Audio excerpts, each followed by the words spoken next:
Hello and welcome to the 50 Shades of Gender podcast. This is a platform where we get curious about all things gender, sex and sexuality, as well as feminism, the inclusive kind, mental health and kink, and all that makes us humans unique and diverse. From body positivity to body dysmorphia, it's all welcome here. Come with us on a journey of inclusion, acceptance and respect. I'm your host, Esther Lemons. I identify as a cisgender woman and my pronouns are she and her. In this episode, I'm speaking to ALLAN D. Hunter, who came out in 1980 as an identity he distilled on his own, as nothing of the sort was being discussed anywhere that he could find. As for pronouns, ALLAN says, they are all wrong and I'm not picky. He now identifies as genderqueer and gender invert. Find out what that means to ALLAN in this episode. We also talk about sexual orientation versus gender identity, feminism, double standards, gender expectations, trying to find people like yourself, and listening better to stories that are not like our own. It was recorded on the 2nd of October 2020. Now let's get into the episode. Hello and welcome. What's your name? Hi, I'm Alan. How do you identify, Alan? I identify as genderqueer, which I kind of regard as one of the umbrella terms. I've often joked to people that it's sort of an etc. category, that people who aren't gay, lesbian, bi, pan, or transgender will often stick themselves in, and then that doesn't really have a specific meaning to most people so much as it means it's something else. Mm-hmm. So then I also identify as gender invert, which is sort of the way of specifying what I mean when I say I'm genderqueer. A guy named Havelock Ellis back over 100 years ago or so started using the notion of invert in the discussions of what caused people to be gay or lesbian. His notion was that it was bound up in male people being feminine and female people being masculine, and that their sexual orientation was just one of a basket of traits and behavioral characteristics and so forth that were more typically associated with the opposite sex. And then people looked more closely and said, yes, but that's not the way it actually is. So it kind of got discarded and fell into disuse. Now, my situation was I looked around at the world, and we do culturally have a notion of a person who is femme, a feminine person, who is also somebody that we think of as male. But in our culture, the space that we have for such people is it's an identity that's specifically associated with gay males. And we don't have a corresponding identity of that nature for males whose sexual orientation is not towards same sex. So I thought, well, here's this term was invented, and it's actually sort of a useful term, a useful notion, inversion, and no one's using it at the moment. And meanwhile, I'm in a situation for which I have no good label. I'm stealing it. Yeah, why not? Make it your own. Yeah, Yes. yeah. So you were talking about as well, or you mentioned about sexual orientation versus gender identity. So that was, as you were growing up, was that a confusing thing for you? Was there not really any differentiation? There was definitely the expectation that if your gender expression made you seem to be different from what's expected of other people of your sex, then it probably meant that it was because you had a different sexual orientation. People tended to see things rather simplistically. It wasn't only male people who got that, but it was a stronger push towards the male people, going all the way back into my earliest elementary school days, where there was hostility from some boys to any individual boy who didn't seem to act sufficiently boyish, and they would say, "You act like a girl. Why do you do that? That's what a girl would do," or even just out and out saying, "You're a girl." Yeah. So those are terms that was questioning them. The targets gender identity, but woven into it was pretty quickly the notion that this meant you were gay. And the as we got older, that became the main sort of epithet and hint that people would throw. It wasn't so often that people would say you act like a girl. They would say you're a sissy, you're a fruit, or more offensive terms that specifically meant we think you're gay. This is mostly something that people are widely familiar with. That a great many people of that age go through that, and it's sort of well-known terrain. But it's usually explored from the perspective of young males resenting this and trying to find some kind of grounds on which to express their selves, their masculinity, and so forth, without getting lured into turning it into a reason to get into fights, but just to survive that and to survive whatever self doubts that it evokes. But less often has there been stuff written from the perspective of somebody who quickly realized, well, yes, I am like one of the girls. I make the same observation about myself. And I'm not ashamed of that. I'm proud of it. What's wrong with the rest of you? Right, absolutely. Yeah. So, how did you feel about your body? Did you not feel wrong bodied or anything? Was it more like a societal thing? How was that for you? Never had any sense that my body was wrong. I actually liked my body. I thought it was, well designed and had a good shape and was potentially cute and so forth. When the other kids would say something like, "Why do you act like a girl?" or "You are a girl," or so on, I didn't understand them to be saying your body shapes look like you have girl parts. I knew they were talking about my behavior or my priorities, the things I chose to do with my time, or the things that I acted like were important to me, that I wasn't acting like the other boys. And this is what I was seeing myself. It matched my own observations, but it was all sort of on a behavioral level. We often talk about roles, but a lot of times when people talk about sex roles, I'm afraid they tend to think in rather rigid sense of like your role within a company, like you are the bus driver. And I like to think of roles more like roles in a theatrical presentation or a movie, where it's a much more three-dimensional rendition of an entire person's way of being in the world, including their manifestations, their nuances, the specific sets of facial expressions or body language. All of these things all woven together make a role. And what they were saying is, you're doing the wrong role. Yeah. So, how did that sort of manifest as you moved forward in life, as you found more language to describe it? I was very happy about the ways in which I was different from other boys. I sailed into puberty having somehow cherry picked only the things that I was willing to hear, and ignored as irrelevant the things that might have made me more nervous, that I heard from other people my age, and for that matter, older and younger people. There was already feminism out there saying that it is not fair to have different standards based on whether you're male or female. Not just you have to hire the guy for the position if you're looking for the school newspaper editor, because girls can't do that kind of thing, but just things like, if it's okay for a boy to make loud shouts on the playground, it has to be okay for the girl to make loud shouts on the playground. It is sexist and unfair to have different standards and different assumptions.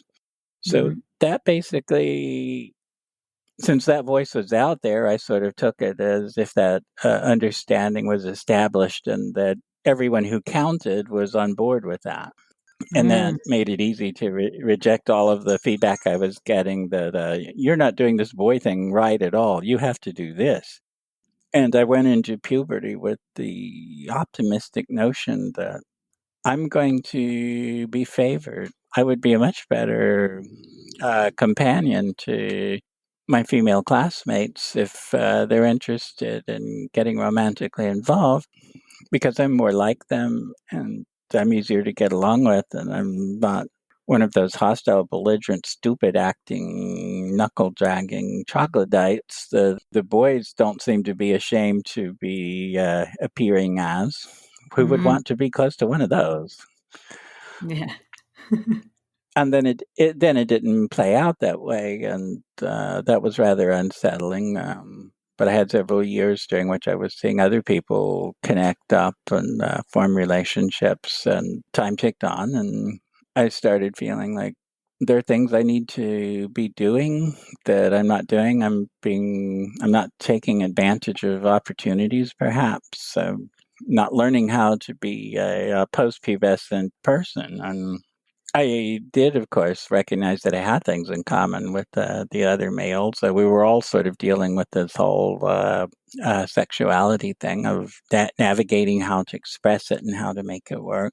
So my sense of identity, it wasn't as if I ever picked up any of the older ones and flung it away from me, but it became a lot more nuanced and complicated trying to negotiate being a sexual person now that was an active part of people's actual lives and not just secret thoughts. Yeah. So at what stage did you come across a term like trans or transgender? No one said transgender back then. I don't think I encountered that until I was already out attending college many years later. Transsexual was floating around. Mm-hmm. I had heard it a few times without paying a whole lot of attention to it, but it wasn't an entirely unfamiliar term. When I was 20 and in college, I was really starting to wonder who and what am I. Early phase of sort of being somewhat optimistic, but also having a lot of frustration and a lot of disappointments had kind of worsened by then. And I went in one day at the university bookstore and they had one of these self analysis, get to know the real you kind of workbooks. They had several exercises on them, and they had things like which color appeals to you and then turn to this page and read about what it might mean about you that you picked the orange swath instead of the green swath and so on. And, some of it was more interesting than others, but then they had one about gender characteristics, and just taking it even before I got to the answers and the analysis section just really hit me. Oh my. I've always known this about myself, but I guess I haven't thought about it analytically in years. I just took all of that feminist permission to not worry about it as gospel and therefore didn't worry about it. But wait, what does it make me if I'm basically like one of the girls and not like one of the boys, and that it's been that way since as far back as I can remember? Is there a word for such a person? And yeah, people have always told me that, well, if you're not doing it right. If you want to get a girlfriend, you have to be a real man, etc. I've just been ignoring all that as irrelevant all my life. But at the same time, here I am sitting on the cusp of becoming 21, and things haven't worked for me, and I'm feeling very lonely and very left out and not understood, and people are always taunting me and dropping little teasing hints and stuff that they know more about me than I know about myself in this regard. So I think it was the first time I began thinking of myself first and foremost as a person who is inverted in that sense of physiologically being male, but that all of my characteristics were as if I were one of the women. What did that make me?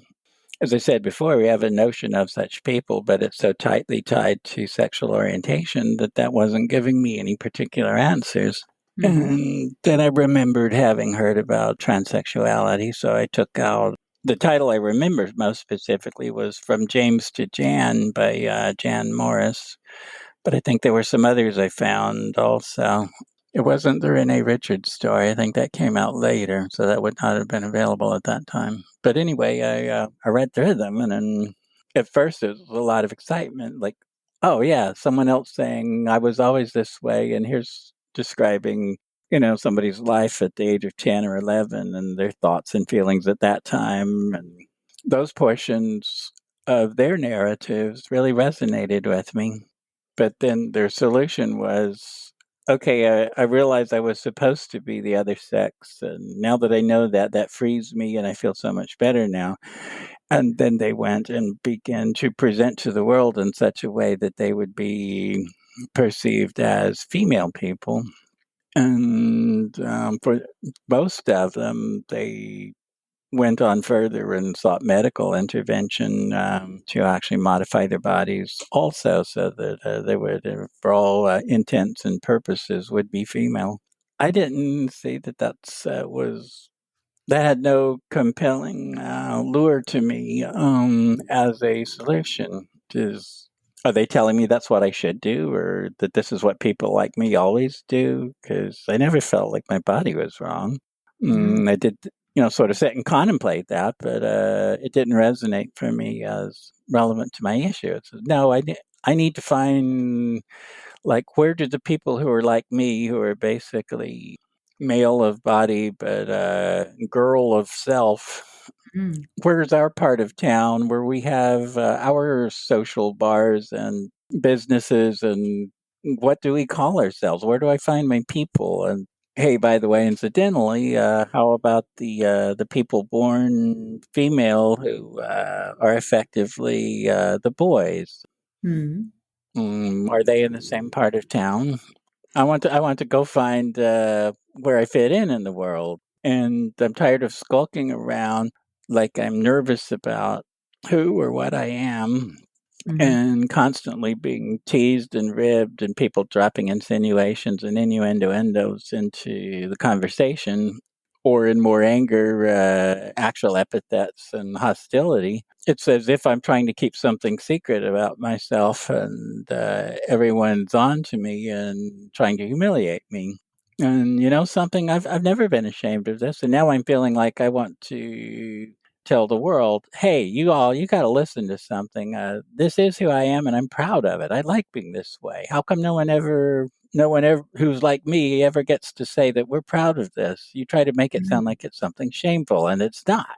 And I decided no one is ever going to make me feel ashamed or humiliated about being this way, because I am out now. It was really a coming out experience. Did I really felt I'm absolutely absolved of there being anything wrong with me. Whatever the answer to all of this is, it isn't that I'm not the way I'm supposed to be, because who I am just feels so right to me. And I'm angry about this now. I want some settling up. I'm going to push the issue. I love that. Yeah.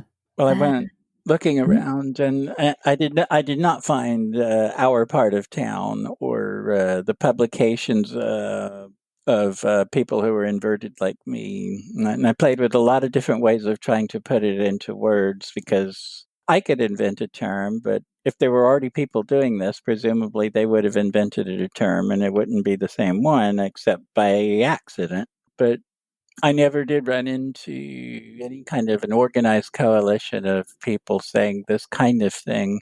In a more generic way, I did so only many years later, when I first began hearing of genderqueer and seeing the acronym expand from LGBT to include the letter Q, and getting a sense of, I think they're saying that there are people maybe like me, and that they're including us in that rainbow.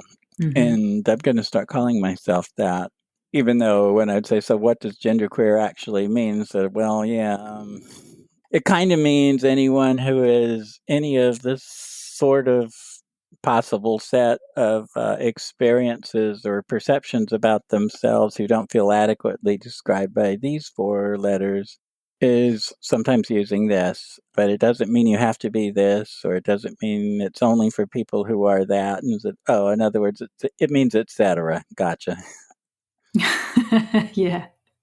So basically, you feel like that term just fits you. It just feels like, yeah. I think an etc. term is very useful, because it lets us say we are including identities around gender variation that we haven't necessarily thought of, because there's no way that anyone's going to ever be in a position where they can say, I have thought of all of the possibilities and we're cool with all of them and I'll list them for you. Instead, there has to be room for the people who are saying, I'm still trying to figure myself out and nothing I've heard matches me. And the kind of people who go into the various Facebook groups that I'm in, I see so many people posting, I have been calling myself gender fluid, but here's how it is for me. And I've been wondering, do you think maybe I'm more of a demi boy and that's a better term? Because maybe I don't really qualify as genderqueer, because it's not that I don't want to be considered either male or female. It's more like I'm okay with being considered female, but not all the time, but definitely not male. And so I feel like I'm halfway between, and it feels a lot of times, especially with the younger people, that it's as if they think that the community has been studying these things to the point that we have an understanding of them, like the chemistry teacher understands all of the elements, and that they're asking a question that's the equivalent of, is this an iron compound or is there some copper in here? What is the empirically correct answer here? What do you think?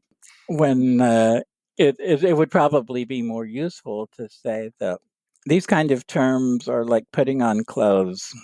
You find the ones that fit you, and if they express you well when you wear them, you might decide to keep on wearing them.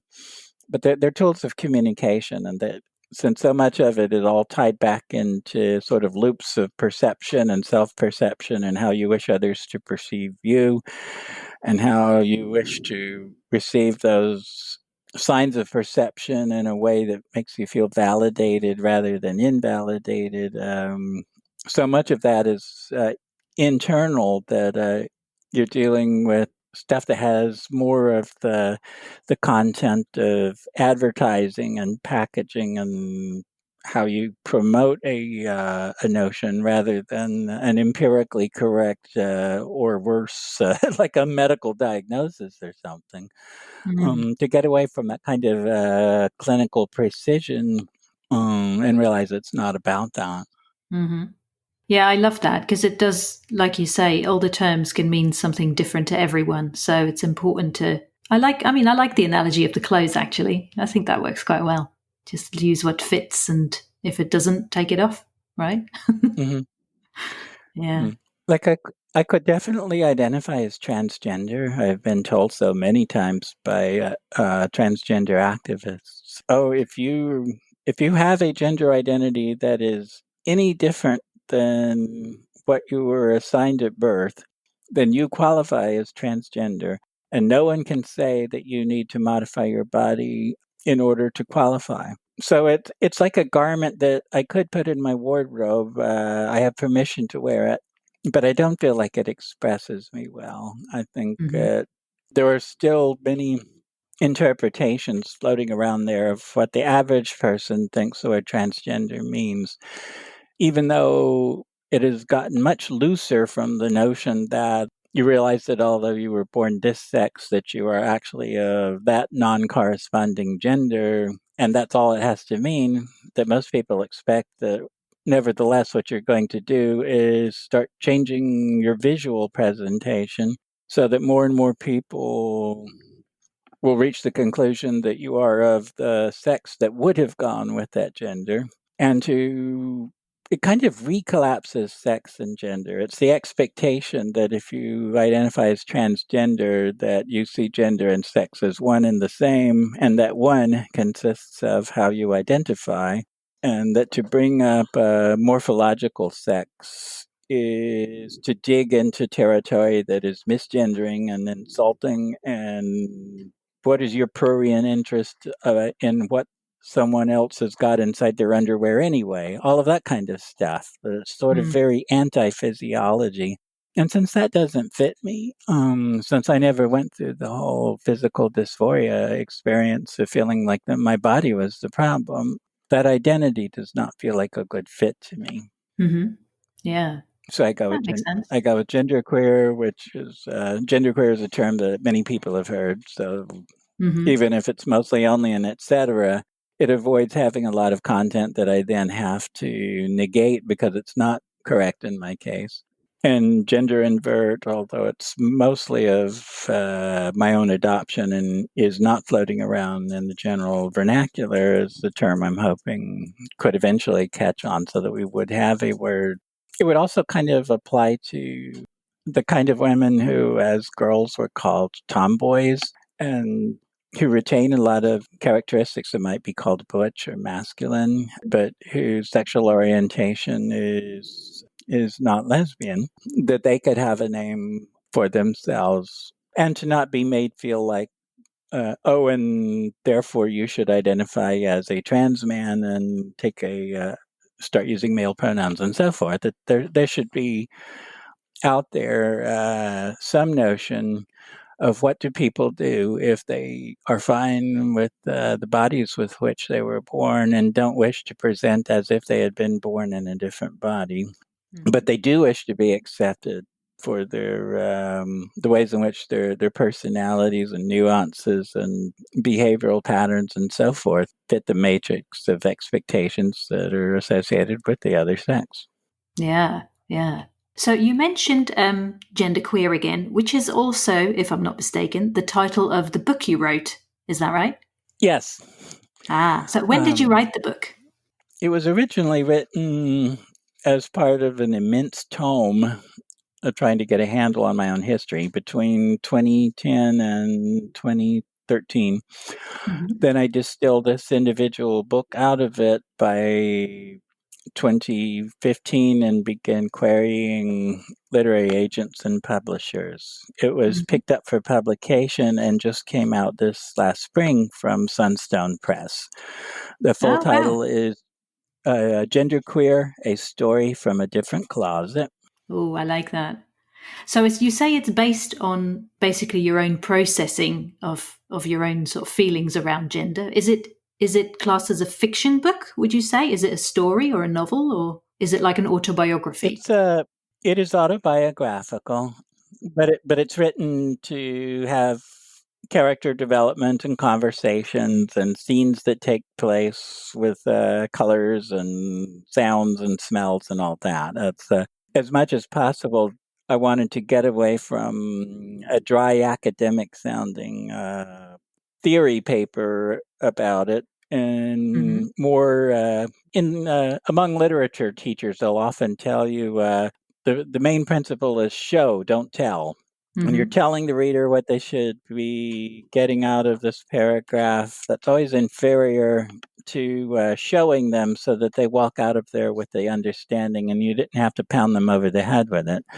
So I wanted to show people this little kid growing up, connecting with the girls and not the boys, and then getting older and puberty hits and is coping with junior high school wishing to become somebody in a romantic relationship and finding the girls in the classroom cute and hot, but not knowing what to do about that, and gradually finding that there is this social incompatibility with being the person he had grown up being.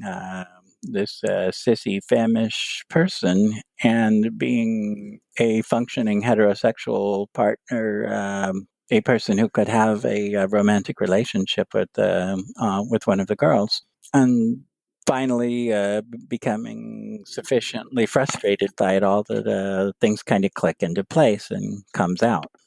How I are have you reflecting on it, on things sort of now? I mean, it sounds like it took a while, for the book to really come into existence and would you make any changes to the book now, or are you quite happy with it as it is?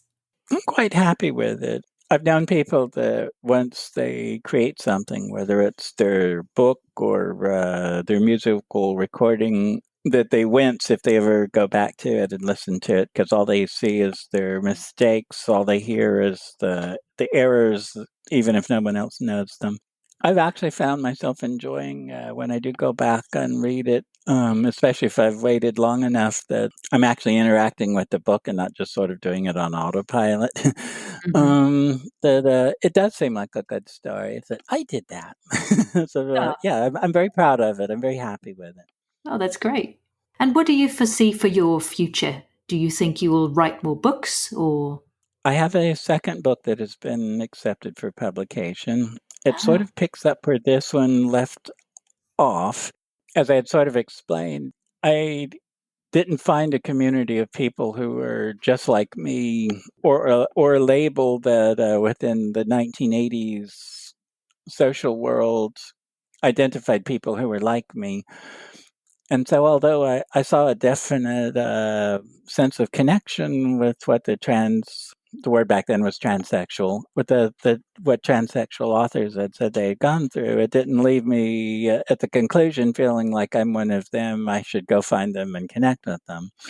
I certainly felt like I had been beaten up by homophobic people and called gay and more hateful terms referring to the same thing by people when they were expressing their contempt and outrage and hostilities towards me, that I definitely had stuff in common with gay males, especially those that with whom I would share the sense of being femme or sissified. But again, I clearly was not the same people that they were, and they had a movement, a community, and I didn't feel like that was where I should gravitate towards to find people who were more like me. Meanwhile, I had felt validated all along by this voice from feminism that said it's unfair to have different expectations and use a different measuring stick to have different standards for male people and female people. We call that a double standard, and it's wrong. It's evil. So I had started reading a lot of feminist theory, and the more I read, the more I felt like these are people I should be speaking to. I'm learning the vocabulary terms that they're using for ideas that I've always sort of understood, but now I can put a name on it. And I decided to go be in women's studies in a college. So the second book is called That Guy in Our Women's Studies Class. Yeah. And it's about my career, positive and negative, of trying to use that as a platform from which to talk about this identity the identity that I now call being a gender invert. And along the way, it kind of explores a lot of the issues of membership and marginalization, intersectionality, oppression, and sort of the sense that we often get in these kind of discussions of do we approach the matter of power first and foremost by identifying who has been deprived of power and opportunity and gets to tell their story, and who, on the other hand, is the privileged, the ones who enact or perpetuate oppressions. What happens when you dig a little deeper and you find out that those are oversimplifications, and that it's a much more complicated and much more intersectional ball of string?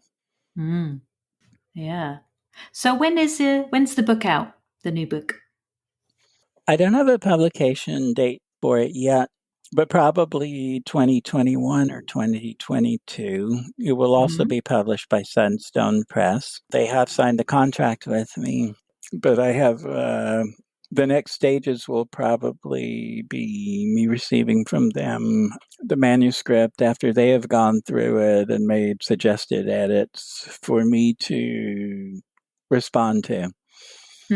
And we sometimes go a few rounds with that before having a manuscript that is sort of been capped off as, yes, this is the book's content as we will go with it, including fixing typos and whatnot. Yeah, it's quite a long process, isn't it?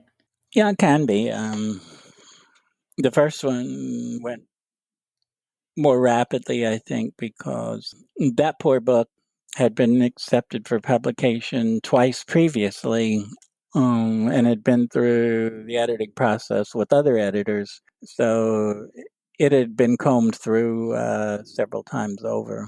And I had it in process between 2013 and 2020 doing my own edits, as I would sort of replay it in my head when I was out for a long walk and decide, that would pop better if I had a paragraph and a half making this point more clearly.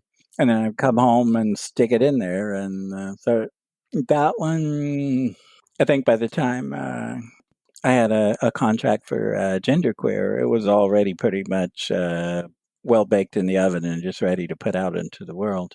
I don't know if the second book is going to go quite as quickly to reach that point because it has not had the same kind of shakedown cruise. Yeah, that makes sense. Well, thank you for talking to me about all this. Is there anything you'd like to say or to leave everyone with as we wrap up? I had a couple of reviews and many comments within various dedicated Facebook groups indicating, on the one hand, that people within the portions of the LGBTQIA environment would occasionally find my book upsetting because it is promoting things from a vantage point that's a little different from what they had been hearing.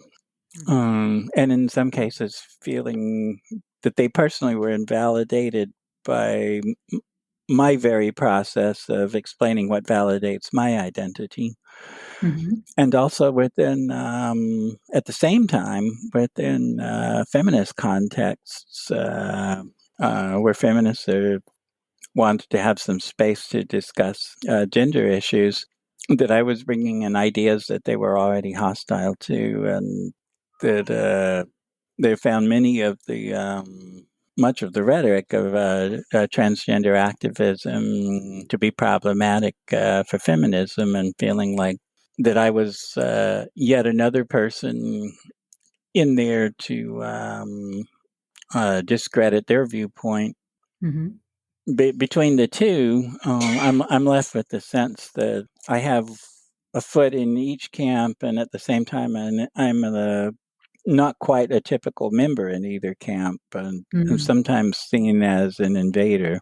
Overall, it has left me with the sense that too often in communities, we tend to create echo chambers where people go in order to have a safe space so that they won't hear things that are invalidating or insulting, and they want to get away from that because the world at large has been a sort of cold, cruel place for them. But in the process of trying to create spaces that are sufficiently safe and nurturing for the people that are going to come to them, we've sometimes created spaces that are intolerant of people who haven't learned exactly which vocabulary and exactly which sentiments are the ones you should be using and should be saying. And I've seen a lot of people who come with no particular prior baggage in terms of like having a political agenda being made to feel very unwelcome there because they would start off asking a question and someone didn't like the way the question was phrased. And so if you say that, you're implying that the people who aren't in that subcategory can't be what you're asking about. Because I think we need to listen better to stories that are not like our own story and aren't expressed from the perspectives that we have found most useful to our own understanding, and not to wall ourselves off from other ways of seeing things. I like that sentiment. Yeah. That's a great way to wrap up our conversation. Brilliant. Thank you so much for talking to me about all this, Alan. Thank you. You can find out more details on the website at 50shadesofgender.com/Allan, which is ALLAN, where you can also read the transcript, and you can find out more about Alan and about his book, Genderqueer, A Story from a Different Closet, on his website, genderkitten.com. Meow. Thank you for listening to the 50 Shades of Gender podcast. You can find us online at 50shadesofgender.com and on social media. If you like what we're doing here and you want to support us, you can do so by becoming a patron on Patreon. Visit patreon.com/50 Shades of Gender. We hope you will listen again. Until then, stay curious and open-minded.